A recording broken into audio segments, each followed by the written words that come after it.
હરે Krishna. કૃષ્ણાસ cuisine ગુજરાતીમાં આપનું હાર્દિક સ્વાગત છે. અગિયારસમાં આપણે જનરલી મોરૈયો અને સાબુદાણાની ખીચડી બનાવતા હોઈએ છીએ, પણ આજે આપણે ઠાકોરજી માટે કંઈક નવીન બનાવીશું.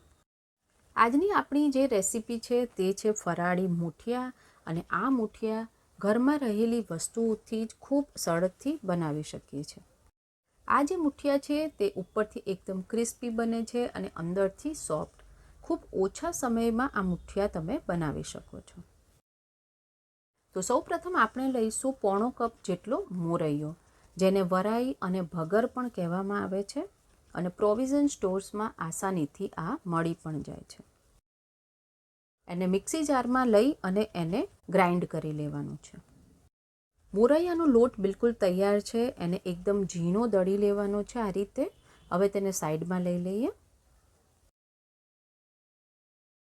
હવે 200 થી 250 ગ્રામ જેટલી દૂધી લીધી છે. દૂધીને સાઈડમાંથી કટ કરી અને તેની છાલ ઉતારી લેવાની છે.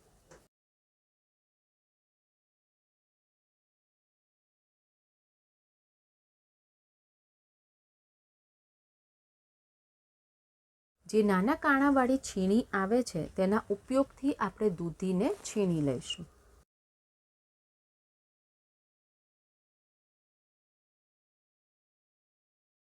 દૂધી છીણ્યા પછી 1.5 કપ જેટલી છે. હવે મોરૈયાનો જે લોટ આપણે તૈયાર કર્યો હતો તે એમાં ઉમેરી લઈએ.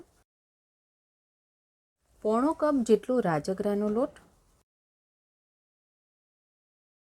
અડધો કપ જેટલા શેકેલા સિંગદાણાનો ભૂકો, સ્વાદ અનુસાર સિંધવ મીઠું અને ઘરે બનાવેલ અડધી ચમચી જેટલી હળદર, 1 ટેબલસ્પૂન જેટલા વાટેલા આદુ મરચાં અને થોડી ઝીણી સમારેલી કોથમીર, 2 ટેબલસ્પૂન જેટલું દહીં, 1 ટેબલસ્પૂન જેટલું ઘી. હવે બધી જ વસ્તુઓને આપણે સરસ રીતે મિક્સ કરી લઈએ. તમે આ જ બધી જ રેસીપી, જે પ્રસાદની રેસીપીઝ અમે શેર કરીએ છીએ, તે બધી તમે અંગ્રેજી અથવા હિન્દીમાં જોવા માંગતા હોય તો આપણી બંને ચેનલ ગોવિંદાસ ક્યુઝિન અને કૃષ્ણાસ ક્યુઝિન, તેમની યુટ્યુબ લિંક ડિસ્ક્રિપ્શન બોક્સમાં આપી દીધેલ છે. આ લોટમાં આપણે પાણીનો ઉપયોગ કરવાનો નથી, કારણ કે આપણે દૂધી અને દહીં બંનેનો ઉપયોગ કર્યો છે, તો તેનાથી લોટ બંધાઈ જશે. જો લોટ ઢીલો લાગતો હોય તો થોડોક હજી રાજગરાનો લોટ ઉમેરી શકો છો.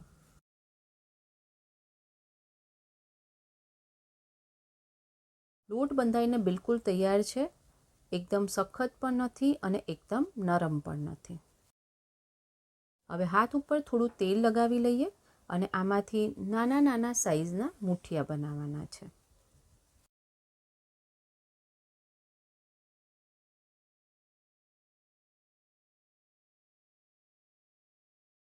બસ આ જ રીતે. અને તમે જોઈ શકો છો કે લોટ જે છે એ એક પણ બિલકુલ ચોંટતો નથી અને બિલકુલ પરફેક્ટ છે.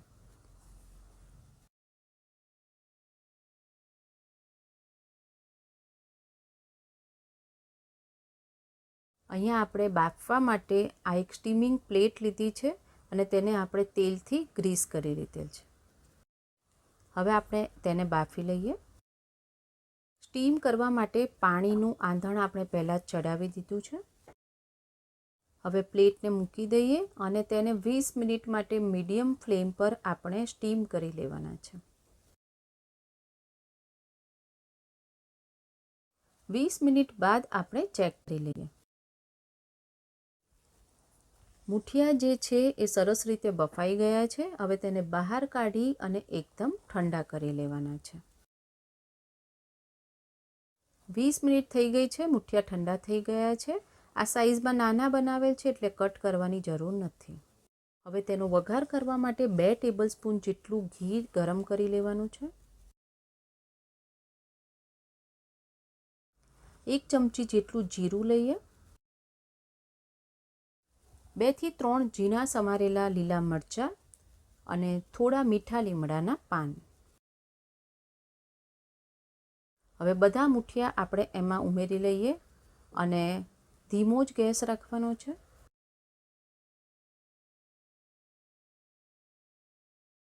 મિક્સ કરી લઈએ અને ધીમા તાપે બધી બાજુથી એ ક્રિસ્પી થાય એવી રીતે તેને થોડી વાર માટે આપણે ફ્રાય કરી લઈશું.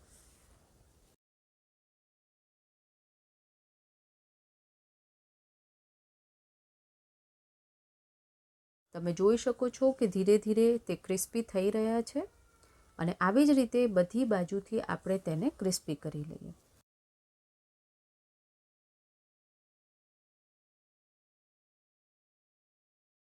પાંચથી 6 મિનિટ બાદ ક્રિસ્પી થઈ ગયા છે. હવે તેમાં 1 ચમચી જેટલો મરીનો ભૂક્કો અને 1 ટેબલસ્પૂન જેટલો લીંબુનો રસ ઉમેરવાનો છે. ઉપરથી ઝીણી સમારેલી કોથમીર ભભરાવી દેવાની છે અને મિક્સ કરી લઈએ. આ સાથે જ આપણા ઉપવાસના મૂઠિયા બિલકુલ તૈયાર છે.